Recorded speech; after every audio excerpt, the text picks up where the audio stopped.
Assalamualaikum everyone. I hope you are having a productive day. Happy to have you again on my channel.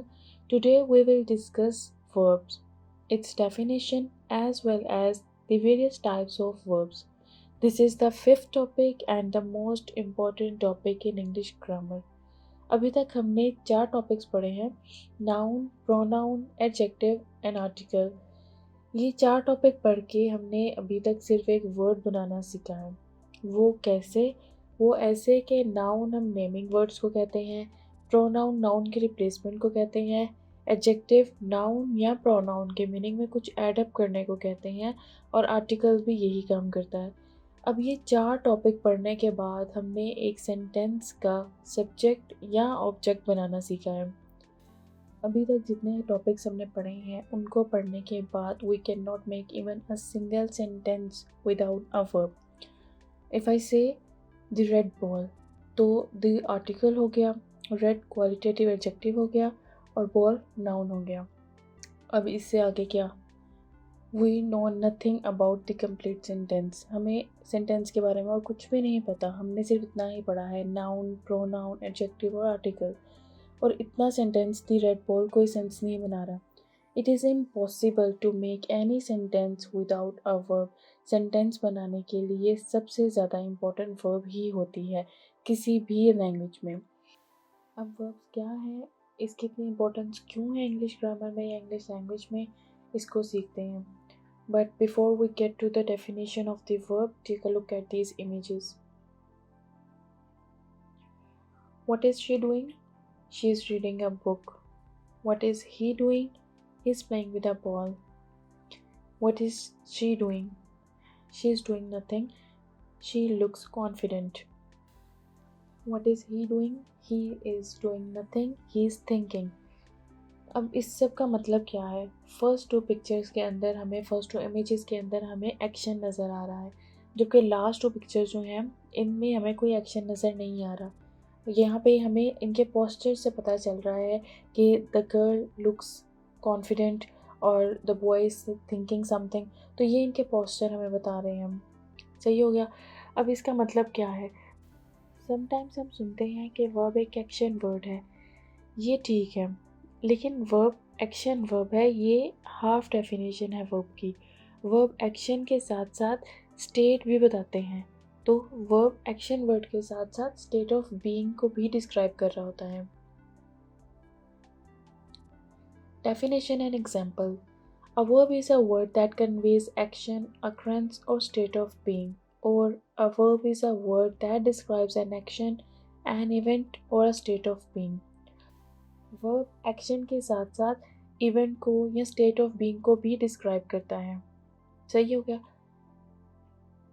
For example, walk, eat, sleep, play, etcetera. The farmer drives his tractor. अब इस sentence के अंदर drives verb है।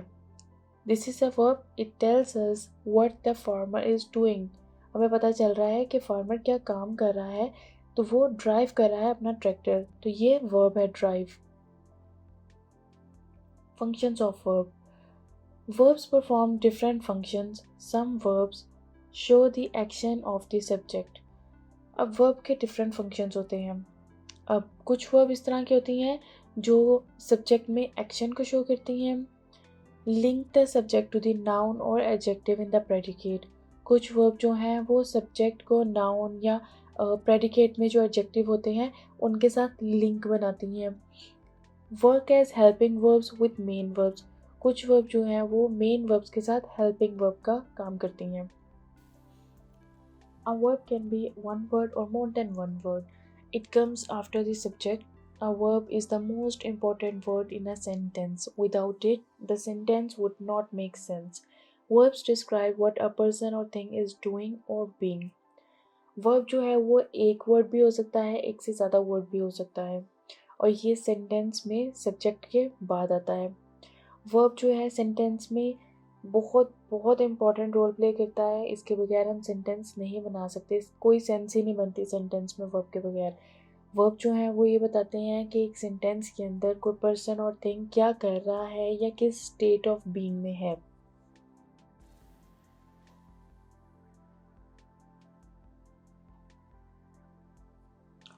अब verb को इस तरह से कैटेगराइज करते हैं, एक्शन एंड स्टेट। एक्शन को डायनेमिक वर्ब्स भी कहते हैं। Action verbs tell us about physical actions.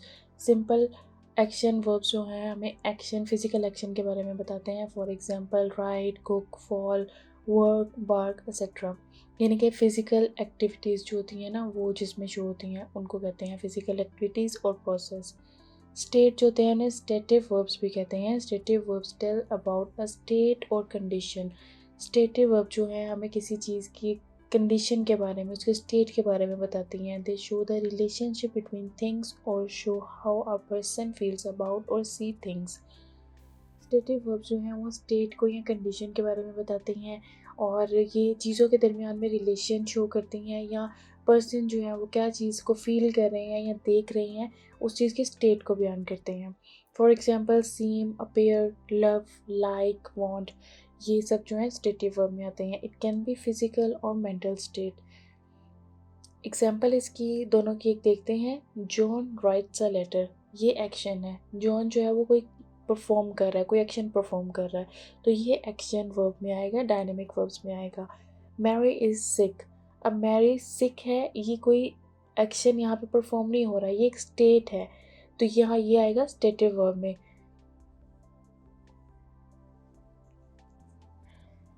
Types of verbs. Verbs की जो है मेन जो है वो टू टाइप्स होती हैं। मेन वर्ब जिसको लेक्सिकल वर्ब भी कहते हैं, ऑक्सिलरी वर्ब, और इनको हेल्पिंग वर्ब भी कहते हैं।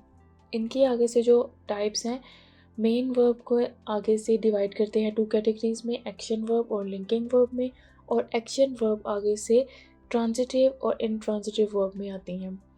ऑक्सिलरी वर्ब जो है या हेल्पिंग वर्ब जो है, ये भी आगे से दो टाइप्स की होती हैं, मॉडल ऑक्सिलरी वर्ब और प्रिंसिपल ऑक्सिलरी वर्ब। इनको वन बाय वन अब डिस्कस करते हैं। मेन वर्ब और lexical verb. The verb which is of main importance in a sentence is called the main verb. Verb जो है जो सेंटेंस में सबसे ज़्यादा मेन इंपॉर्टेंस रखती है उसको मेन वर्ब कहते हैं। For example eat, drink, walk, talk etcetera. अब मेन वर्ब की भी आगे से दो कैटेगरीज हैं, एक्शन वर्ब और linking verb. Action verb. Action verb tell what the subject of a sentence does. Action verb ये बताता है कि सेंटेंस में जो सब्जेक्ट है वो क्या कर रहा है, क्या एक्शन परफॉर्म कर रहा है। एग्जाम्पल इसकी हैं run, jump, walk, sing, speak, catch, carry, push, pull, try, teach etcetera. The girl is sleeping, the boy is swimming, he is running, he is walking. अब इन पिक्चर्स को देख के हमें पता चल रहा है कि क्या क्या एक्शंस परफॉर्म हो रहे हैं। तो जब वर्ब जो है किसी सेंटेंस में कोई एक्शन परफॉर्म कर रहा होता है तो उसको हम एक्शन वर्ब कहते हैं। Linking verb, a verb that connects the subject of a sentence to a word or phrase, often an adjective that describes the subject। अब लिंकिंग वर्ब जो है इसके नाम से हमें समझ आ रही है कि लिंक बन रहा है। तो वर्ब जब कनेक्ट कर रही है सेंटेंस में जो सब्जेक्ट होता है उसको लिंक कर रही होती है बाकी सेंटेंस के साथ, प्रेडिकेट के साथ या एडजेक्टिव के साथ, तो उसको हम लिंकिंग वर्ब कहते हैं। Linking verb tell us what the subject is or is like. Linking verb do not show action, instead they link or join the subject to a word or words in the predicate. Linking verb जो है ये भी हमें यही बताती है कि subject जो है वो क्या है। लिंकिंग वर्ब एक्शन शो नहीं करती बल्कि लिंक बनाती है, ज्वाइन करती है सब्जेक्ट को बाकी सेंटेंस के साथ। तो लिंक जो बनाने का काम है ये लिंकिंग वर्ब करती है। Linking verbs either relate to the senses feel, taste, smell, look, hear or to a state of existence. The most common linking verb is be. Linking verbs जो हैं ये रिलेट करती हैं सेंसेस के साथ या फिर एक स्टेट ऑफ एग्जिस्टेंस के साथ, और सबसे कॉमन लिंकिंग वर्ब जो है वो बी है। The rabbits were frightened. अब फ्राइटेंड जो है this adjective describe the state of mind of the rabbits. अब ये रैबिट्स की जो स्टेट ऑफ माइंड है वो डिस्क्राइब कर रही हैं, और ये कोई एक्शन परफॉर्म नहीं कर रही, एक स्टेट ऑफ माइंड उनकी डिस्क्राइब कर रहा है। और वर्ब जो है ये लिंकिंग वर्ब है, बी के पास्ट फॉर्म में जो यूज़ हुआ हुआ है वर्ब वो है। तो ये लिंक बना रही है रैबिट का फ्राइटन के साथ, तो दरमियान में लिंकिंग वर्ब का काम किया है वर ने। आइडेंटिफाइंग अ लिंकिंग वर्ब। अब लिंकिंग वर्ड को हम आइडेंटिफाई कैसे करते हैं एक सेंटेंस के अंदर? The simplest way to identify a linking verb is to substitute a form of be for the verb. अब आइडेंटिफाई करने के लिए एक लिंकिंग वर्ब को सेंटेंस के अंदर हमें क्या करना होता है, वर्ब की जो ये फॉर्म है बी, इसको सब्सटीट्यूट करना होता है। इसके कोई भी फॉर्म जो है सेंटेंस में सब्सटीट्यूट के तौर पे पुट करके देखनी होती है। If the resulting sentence make sense, अगर जो रिजल्टिंग सेंटेंस है सेंस बनाएगा तो the verb is a linking verb. If it does not make sense the verb is an action verb. अगर वो सेंस बनाएगा तो इसका मतलब वो लिंकिंग वर्ब है, और अगर वो सेंस नहीं बनाएगा वर्ब तो वो एक्शन वर्ब होगा। For example, the chipmunk looked hungry, the chipmunk looked for berries. अब इन दोनों सेंटेंसेस के अंदर हम सब्सटीट्यूट इज पुट करके देखते हैं। द चिपमंक इज़ हंग्री, तो ये जो सेंटेंस है इसके अंदर जब हमने इस पुट किया तो here looked is a linking verb. Why? Because it's making sense. The chipmunk looked for berries. जब हमने इसके अंदर इस सब्सटीट्यूट पुट किया the chipmunk is for berries, सिर्फ looked को रिमूव करके जब हमने इज लगाया तो here looked is an action verb. ये एक्शन वर्ब है क्योंकि ये कोई सेंस नहीं बना रहा। Action verbs can be divided into two types. Action verbs की भी आगे से दो टाइप्स हैं, transitive verbs and intransitive verbs. Transitive verbs. A transitive verb is a verb that requires an object to receive the action. It can also be a noun, phrase, or pronoun that refers to the person or thing that is affected by the action of the verb. Transitive verb वो होता है किसी sentence में जब verb के बाद object हो तो वो ट्रांजिटिव वर्ब बन जाता है। यानी कि जब वर्ब के बाद आपके पास एक ऑब्जेक्ट हो जो एक्शन को रिसीव कर रहा हो तो वो ट्रांजिटिव वर्ब होता है। ये नाउन हो सकता है, प्रोनाउन हो सकता है, फ्रेज हो सकता है, कुछ भी हो सकता है जिस पे उस एक्शन का इफ़ेक्ट आ रहा हो। फॉर एग्ज़ाम्पल, अगर मैं कहती हूँ आई एम फ्लाइंग तो आपको कुछ समझ नहीं आई, आपको यही समझ आया कि मैं उड़ रही हूँ। लेकिन अगर मैं कहती हूँ I am flying a kite, तो अब वर्ब के बाद काइट ऑब्जेक्ट है तो एक्शन जो एक्शन को रिसीव कर रही है, तो आपको भी समझ आ गया कि that I am flying a kite. तो जब सेंटेंस में वर्ब के बाद ऑब्जेक्ट हो जो कि एक्शन रिसीव कर रहा है तो उसको ट्रांजिटिव वर्ब कहते हैं। For example, he plays guitar, a fire destroyed the forest. तो he plays guitar, guitar object है, वर्ब के बाद आया है तो ये ट्रांजिटिव वर्ब हो गया। अ फायर डिस्ट्रॉयड द फॉरेस्ट, ये भी ट्रांजिटिव वर्ब है। Intransitive verbs do not need an object, they make sense on their own. Common intransitive verbs include arrive, sleep, and die. Some verbs, such as escape, can be both transitive and intransitive. Intransitive verb जो है उसमें हमें object की कोई ज़रूरत नहीं होती, वो अपने आप में ही पूरी सेंस देते हैं। कॉमन इंट्रांसिटिव वर्ब जो हैं उनमें अराइव, स्लीप और डाई ये सब आते हैं, और कुछ इंट्रांसिटिव वर्ब जो हैं वो जैसे कि एस्केप, वो ट्रांसिटिव और इंट्रांसिटिव दोनों में ही आता है, यूज़ हो सकता है। For example, they laughed, the baby स्लीप्स। अब दे लाफ्ड, अब इसके अंदर हमें कुछ आगे बताने की ज़रूरत नहीं है, हमें इतने सेंटेंस में भी समझ आ रहा है सारा। तो लाफ्ट के बाद किसी भी ऑब्जेक्ट की ज़रूरत नहीं है, तो ये इंट्रांसिटिव वर्ब है। द बेबी स्लीप्स, अब यहाँ पे भी हमें आगे किसी ऑब्जेक्ट की ज़रूरत नहीं है, हमें सेंटेंस समझ आ रहा है, तो ये इंट्रांसिटिव वर्ब है। द एनिमल्स एस्केप्ड, अब यहाँ पे भी एस्केप जो है वो इंट्रांसिटिव वर्ब है। Escaped is used as an intransitive verb. It makes sense without an object. जब verb जो है without an object जो है वो सेंस बना रहा है तो उसे हम intransitive verb कहते हैं, लेकिन जब verb को object की ज़रूरत पड़ती है एक्शन को कैरी करने के लिए तो उसे हम transitive verb कहते हैं। To find out whether a verb is transitive or intransitive, ask the question whom or what to the verb. जब हमने ये देखना होता है कि ये वर्ब जो है वो ट्रांजिटिव है या इनट्रांजिटिव है, तो हम क्या करते हैं, हम वर्ब से व्हाट या होम करके क्वेश्चन पूछते हैं। And if you get an object as answer, it is an transitive verb. और अगर हमें आंसर में ऑब्जेक्ट जो है वो मिलता है, तो वो ट्रांजिटिव वर्ब होता है। For example, the driver stop the car. The driver stop what? Car. हमें आंसर मिला, ऑब्जेक्ट, तो ये ट्रांजिटिव वर्ब है। The train stop abruptly. The train stop what? कोई आंसर नहीं मिला हमें। द ट्रेन स्टॉप होम, फिर कोई आंसर नहीं मिला हमें।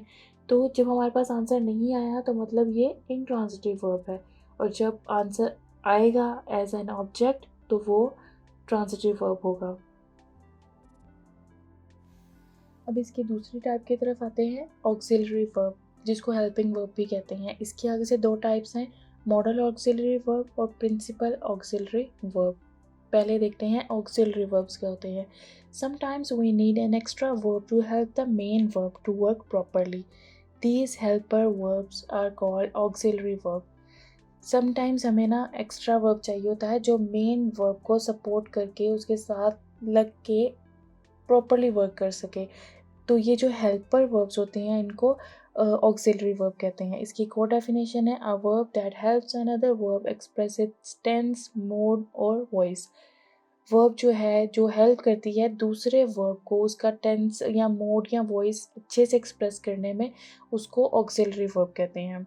यानी कि अगर एक वर्ब है वो दूसरी वर्ब को उसको टेंस, पास्ट, प्रेजेंट, फ्यूचर ये सब बताने में हेल्प कर रही है, तो उसको ऑक्सिलरी वर्ब कहते हैं। इनको हेल्पिंग वर्ब भी कहते हैं, often called helping verbs. Auxiliary verbs can be used in front of other verbs to form tenses, negative sentence, and the passive voices, or to express different modes. इनको helping verb भी कहते हैं। Auxiliary verb जो है ये दूसरी verb से पहले यूज़ होती हैं और टेंस बनाने में, नेगेटिव सेंटेंस बनाने में, पैसिव वॉइस या डिफरेंट मोड्स होते हैं वो एक्सप्रेस करने के अंदर यूज़ होती हैं। एग्जाम्पल्स कुछ देखते हैं। She is writing a letter, they were dancing, he was swimming, I do not mean it, how was your weekend, she had a headache yesterday, I will see you tomorrow. अब ये जो sentences हैं सारे और जो यहाँ पे underline हुए हुए हैं, ये सब हेल्पिंग वर्ब हैं। अब जो फर्स्ट सेंटेंस है, she is writing a letter, अब ये हमें सेंस बता रहा है कि इस वक्त अभी वो लेटर राइट कर रही है। She is writing a letter. They were dancing, अब वो डांस कर रहे थे, पास्ट की बात बता रहे हैं। ही वॉज स्विमिंग, ये भी पास्ट की बात बता रहे हैं कि ही वॉज स्विमिंग, वो स्विमिंग कर रहा था। आई डू नॉट मीन इट, मेरा ये मतलब नहीं था, तो आई do not mean it, do जो है वो भी हेल्पिंग वर्ब में आएगा। हाउ वॉज योर वीकेंड, तो वॉज यहाँ पे भी अभी क्वेश्चन में आया, ठीक है, तो क्वेश्चन जब हमने पूछा तो वहाँ पे भी ये हेल्प कर रहा है। She had a headache, had भी यहाँ पे बता रहा है पास्ट की बात कि कल वो उसके सर में बहुत दर्द था। आई विल सी यू टमोरो, अब मैं कल तुमसे मिलूंगी, तो ये फ्यूचर की बात है। तो ये जो है सेंटेंसेस को, टेंस को, नेगेटिव सेंटेंस को, पैसिव वॉइस और उनके डिफरेंट मोड्स को बता रहा है, तो ये हेल्प कर रहे हैं हेल्पिंग वर्ब। अब इनकी कुछ हेल्पफुल प्रॉपर्टीज़ होती हैं। Helpful properties, auxiliary verbs are known as helping verbs because they perform several different roles. अब ऑक्सिलरी वर्ब्स को हेल्पिंग वर्ब्स भी कहते हैं क्योंकि ये डिफरेंट रोल्स प्ले करते हैं। Their main job is to help form different tenses, but they are also used to create negative sentences, turn statements into question, and add emphasis to speech. इनका main काम क्या होता है कि different tense को बनाना, या सेंटेंस को negative sentence में कन्वर्ट करना, क्रिएट करना, या फिर क्वेश्चन स्टेटमेंट में उसको टर्न करना, या फिर एम्फेसिस, बीच में अपना एम्फेसिस ऐड करना। तो वन बाय वन देखते हैं। Forming tenses, forming negatives, forming questions, add emphasis, या इनको एम्फेटिक ऑक्सिलरी भी कहते हैं। Forming tenses, auxiliary verbs are used to link the main verb to the subject, helping to form different tenses. The future, perfect, and continuous tenses all rely on auxiliary verbs. Tense बनाने के लिए हमें auxiliary verbs जो है वो ज़रूरी होते हैं। ऑक्सिलरी वर्ब्स क्या करते हैं, लिंक बनाते हैं सब्जेक्ट का मेन वर्ब के साथ, ठीक है। हेल्प करते हैं डिफरेंट टेंस बनाने में। फ्यूचर, परफेक्ट, कंटिन्यूस सब टेंस जो हैं वो ऑक्सिलरी वर्ब पर ही डिपेंड कर रहे होते हैं। किस तरह से, अभी हमने एग्जांपल्स में देखा है कि अगर she is writing a letter, मैं अगर अभी की बात कर रही हूँ तो वो अभी अभी प्रेजेंट टेंस की बात है। और अगर मैं कह रही हूँ she will write a letter, तो ये फ्यूचर की बात मैं बता रही हूँ। और ये सब क्या डिपेंड कर रहा है, किस पे डिपेंड कर रहा है, इज़, विल, ये सब हेल्पिंग वर्ब है, ऑक्सिलरी वर्ब्स हैं। तो ये सब डिपेंड कर रहे होते हैं, फ्यूचर, परफेक्ट, कंटिन्यूस टेंसेस, ये सब हेल्पिंग वर्ब पे डिपेंड कर रहे होते हैं। Jacob is sleeping, Jacob subject है, इज जो है वो ऑक्सिलरी वर्ब है और स्लीपिंग मेन वर्ब है। तो ये जो मेन वर्ब है स्लीपिंग और सब्जेक्ट है जैकब, इन दोनों को रिलेट कौन कर रहा है, लिंक कौन कर रहा है, इज, जो कि ऑक्सिलरी वर्ब है। Forming negatives. Auxiliary verbs are the only verbs that can be made negative. A negative sentence is formed by placing the word not between the auxiliary verb and the main verb. अब जब हमने negative sentence बनाना होता है तो उसके अंदर हम क्या करते हैं कि जो ऑक्सिलरी वर्ब है उसके बाद हम नोट लगा देते हैं, यानी कि जो मेन वर्ब है और ऑक्सिलरी वर्ब है उन दोनों के दरम्यान में नोट लगा के हम उसकी नेगेटिव फॉर्म बना लेते हैं। जैकब हैज़ नॉट स्लेप्ट, तो जैकब फिर से सब्जेक्ट है, स्लेप्ट मेन वर्ब है, हैज़ ऑक्सिलरी वर्ब है, और इन हैज़ और स्लेप्ट यानी कि मेन वर्ब और ऑक्सिलरी वर्ब के दरमियान में हमने नॉट यानी कि नेगेटिव वर्ड लगाया और ये नेगेटिव सेंटेंस बन गया। तो इस तरह से इसकी नेगेटिव फॉर्म बनाते हैं। Forming questions. In a statement, the subject always comes before the verb. Auxiliary verbs can switch places with their subjects in order to form questions. जब हमने इसके क्वेश्चंस बनाने होते हैं, क्वेश्चन फॉर्म बनानी होती है, तो ऑक्सिलरी वर्ब जो है इनकी प्लेस चेंज कर देते हैं, यानी कि जो ऑक्सिलरी वर्ब है वो सब्जेक्ट से पहले लगा देते हैं।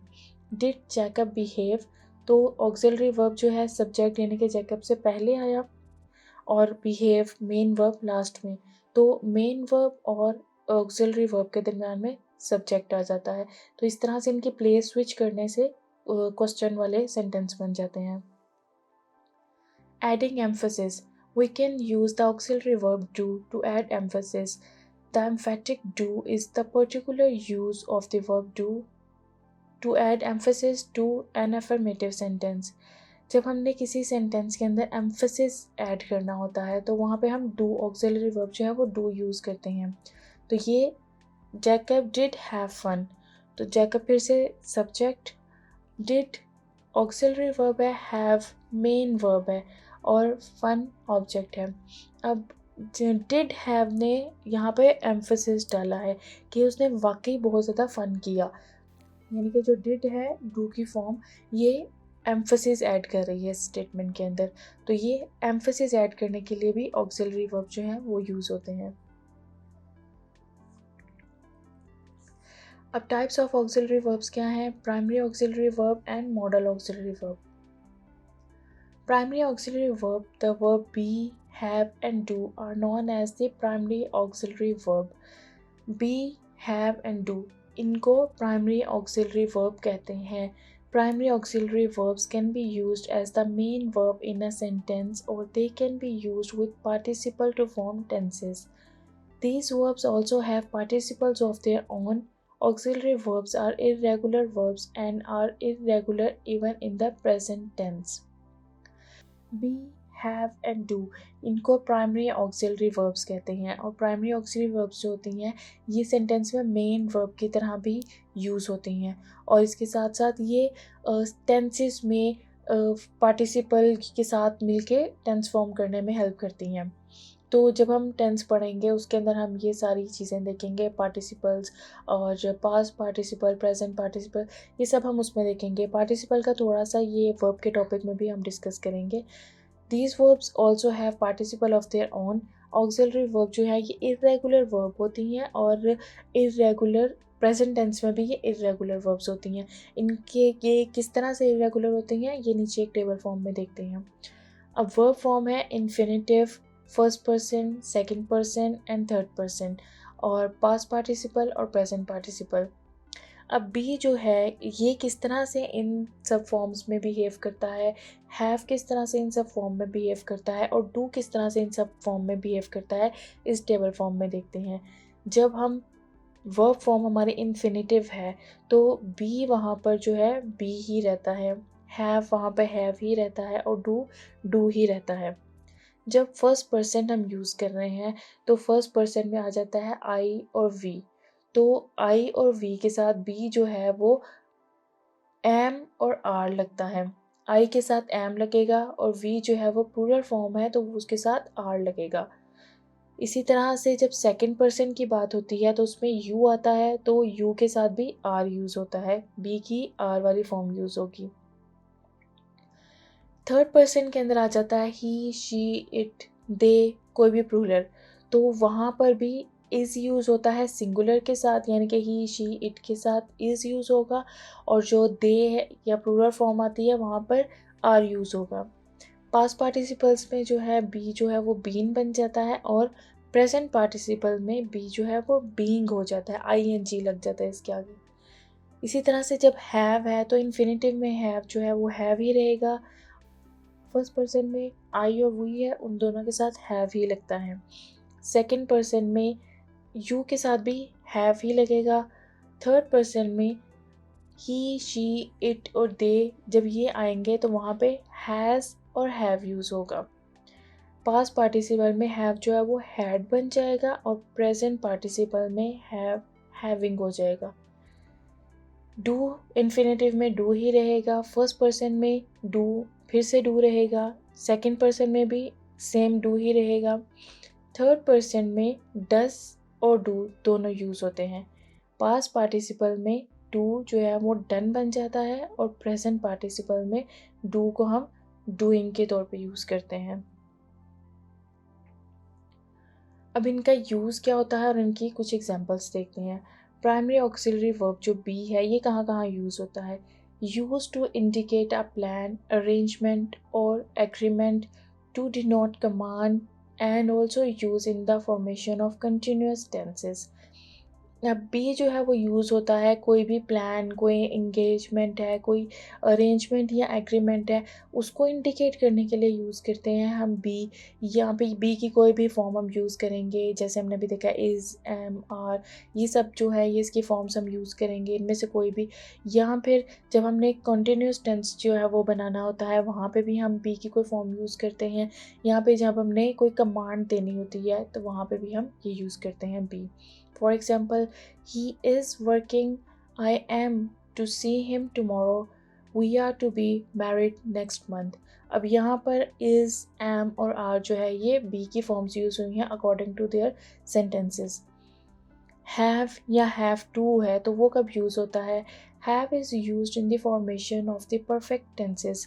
Have जो है वो perfect tenses की formation में यूज करते हैं हम, और have to जो है वो indicate करता है obligations को। He has been working. I have to be there by 1 o'clock. अब I have to be there यानी कि obligation है, वो bound है, वहाँ पर 1 बजे से पहले उसने पहुँचना है। तो जब इस तरह से सिचुएशन होगी वहाँ पे हम have to यूज़ करते हैं। had to used to express obligation in the past. had to भी जो है वो obligation in past, past में जो obligation होती है उसको express करने के लिए यूज़ होता है। I had to be there by 1 o'clock.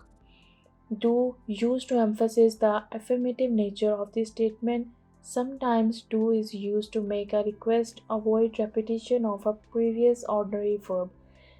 Do जो है वो यूज़ होता है emphasis, affirmative sentence में जो उनकी नेचर होती है उसके ऊपर emphasis डालने के लिए यूज़ होता है, या समटाइम डू जो है वो रिक्वेस्ट के लिए या किसी रेपिटिशन को अवॉइड, और प्रीवियस में अगर हमने कोई रेपिटिशन किया उसको अवॉइड करने के लिए भी हम डू की कोई फॉर्म यूज़ करते हैं। You do look pale, do come, he eats fish and so do you. तो इन सेंटेंसेस के अंदर डिफरेंट जो सिचुएशंस हैं उनके अकॉर्डिंग हमने डू यूज़ किया है। Modal auxiliary verbs. Modal auxiliary verb used to show a necessity, capability, willingness, obligation, command, or possibility.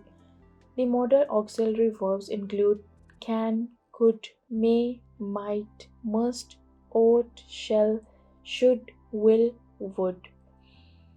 Model auxiliary verbs जो है ये शो करती हैं कोई भी नेसेसिटी, कैपेबिलिटी, विलिंगनेस, ऑब्लिगेशन, कोई भी कमांड या कोई पॉसिबिलिटी। जब हमने इस तरह की सिचुएशंस यूज़ करनी होती हैं, जब हमने इस तरह की कोई सिचुएशन शो करनी होती है तब हम मॉडल ऑक्सिलरी वर्ब्स यूज़ करते हैं।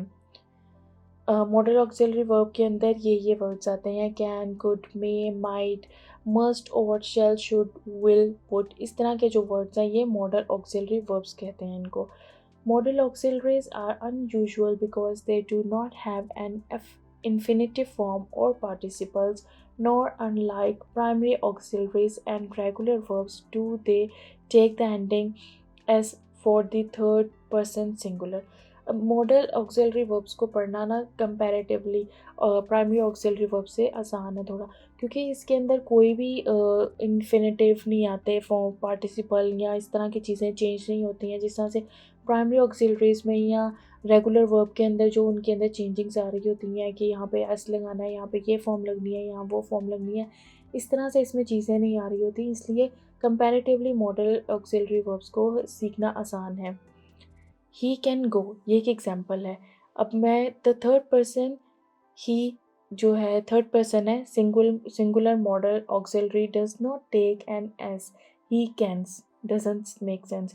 अब हमने जब देखते हैं कि थर्ड पर्सन के साथ एस या ई एस लगाते हैं तो वहाँ पे अब जब हम मॉडल यहाँ पे वर्ब लगाया है, कैन लगाया है हमने यहाँ पे, तो हमने यहाँ पे कोई भी एस या ई एस नहीं लगाया। हम ये नहीं कह सकते ही कैन्स गो, ये कोई भी सेंस नहीं बना रहा, तो सिंपल ही कैन गो।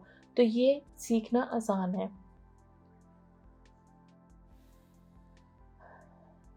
कुछ एग्जांपल्स देखते हैं। अगर हम पॉसिबिलिटी की बात कर रहे हैं तो हम इस तरह से कह सकते हैं इट माइट रेन टुडे। जब परमिशन की बात कर रहे हैं हम may I leave early today. जब रिक्वेस्ट हम कर रहे हैं will you turn that music down. जब कमांड हम दे रहे हैं you need to be there before 8। और जब हम नेसेसिटी की बात कर रहे हैं you don't need to come if you don't want to. तो जब हम इस तरह से इन सिचुएशंस की बात कर रहे हैं तो हम सारे मॉडल वर्ब्स को यूज़ कर रहे हैं। इनका यूज़ और इनके एग्जांपल्स देखते हैं। Modal auxiliary verb can, used to express a person's ability to do something. जब हमने किसी की एबिलिटी बतानी होती है कि ये बंदा ऐसा काम कर सकता है तो तब हम कैन यूज़ करते हैं। आई कैन रन फास्ट, अब हम यहाँ पे एबिलिटी बता रहे हैं अपनी, तो वहाँ पे हम कैन यूज़ कर रहे हैं। Could, used to show possibility, also the past form of can. अब यहाँ पे कुड जो है वो पॉसिबिलिटी को शो करता है, इसके साथ साथ ये कैन की पास्ट फॉर्म है। आई कुड रन फास्ट, अब ये एक पॉसिबिलिटी आ गई है कि हो सकता है कि मैं तेज़ दौड़ सकती हूँ, तो ये पॉसिबिलिटी आ गई है। और आई कुड रन फास्ट, ये कैन जो है ये इसकी पास्ट फॉर्म भी है कुड।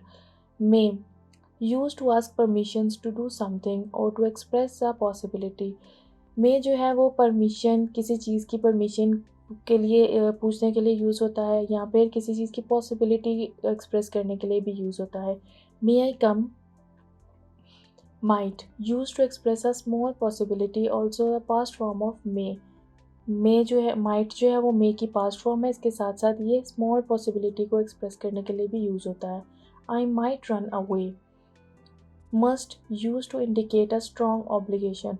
मस्ट जो है वो स्ट्रॉन्ग ऑब्लिगेशन को इंडिकेट करने के लिए यूज़ करते हैं, जब जहाँ पे कोई ऑप्शन नहीं है, करना ही पड़ेगा। I must come. Ought, used to express a sense of obligation. Sense of obligation को एक्सप्रेस करने के लिए हम ओट यूज़ करते हैं। I ought to stay. Shall, used to form the future simple tense and to show determination। shall हम तब use करते हैं जब हम फ्यूचर सिंपल टेंस बना रहे होते हैं, या फिर जब हमने डिटर्मिनेशन शो करना हो। I shall run fast. Should, use to express obligation, जब हम ऑब्लिगेशन को एक्सप्रेस करते हैं तब हम शुड यूज़ करते हैं। I should come. will, used to form the future simple tense and to show determination or issue a command। will भी हम फ्यूचर सिंपल टेंस को फॉर्म करने के लिए यूज़ करते हैं, और इसके साथ साथ डिटर्मिनेशन को या कमांड जो है उसको शो करने के लिए यूज़ करते हैं। You will come, would, used to express a polite question or a wish, or to indicate the consequence of a conditional sentence. Also the past form of will. would जो है ये polite questions को या wish को express करने के लिए use करते हैं। इसके अलावा कंडीशनल सेंटेंस के कॉन्सिक्वेंसेस को इंडिकेट करने के लिए यूज़ करते हैं, और ये विल की पास्ट फॉर्म भी है। Would you like to come, I would love to come, if I were to come I would have fun. तो ये सारी सिचुएशंस हैं। Only the primary auxiliaries be, have and do can change their form. Modal auxiliaries always take the same. यही बात अभी हमने पहले भी की है कि प्राइमरी ऑक्सिलरीज जो हैं बी, हैव एंड डू, हमने इसका टेबल भी देखा है कि किस तरह से सिचुएशंस जो है टेंस के अकॉर्डिंग ये चेंज करती हैं। बी जो है वो इज़, एम, आर या इन सब में चेंज हो जाता है।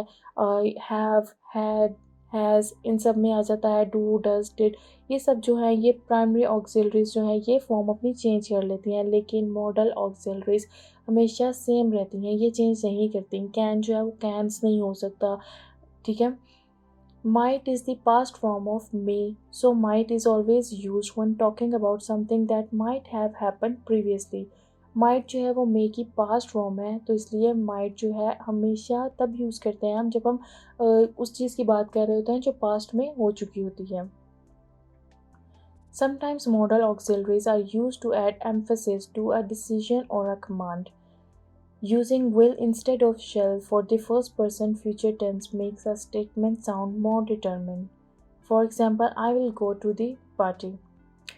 समटाइम्स मॉडल ऑक्सिलरीज जो है ना वो एम्फोसिस ऐड करने के लिए या किसी डिसीजन पे या कमांड के लिए यूज़ होती हैं। यानी कि जिस तरह से विल हम यूज़ करें instead of shall first person के लिए, तो वहाँ पे भी वो मोर डिटरमिन्ड साउंड करता है। इसकी एग्जांपल इस तरह से है, I will go to the party, तो ये मोर एम्फोसिस ऐड कर रहा है इसके अंदर। तो ये सारी टाइप्स थी वर्ब्स की, और उनकी आगे से टाइप्स थी, उनको सबको हमने डिस्कस किया है, साथ में हमने इसकी डेफिनेशन को डिस्कस किया है। So this is it for this video. I hope कि आपको समझ आ गई होंगी इसकी टाइप और इसकी डेफिनेशन भी। In the upcoming video we will discuss finite and non finite verbs, infinitives, participle, gerunds etcetera. ये सब हम आगे अपनी वर्ब की जो बाकी की वीडियोज़ होंगी उसके अंदर डिस्कस करेंगे इसको, और भी अभी बहुत चीज़ें हैं वर्ब में जो हम आगे डिस्कस करेंगे। So for more videos please like, subscribe and share and give us an honest feedback in the comment section. Thank you. Allah Hafiz.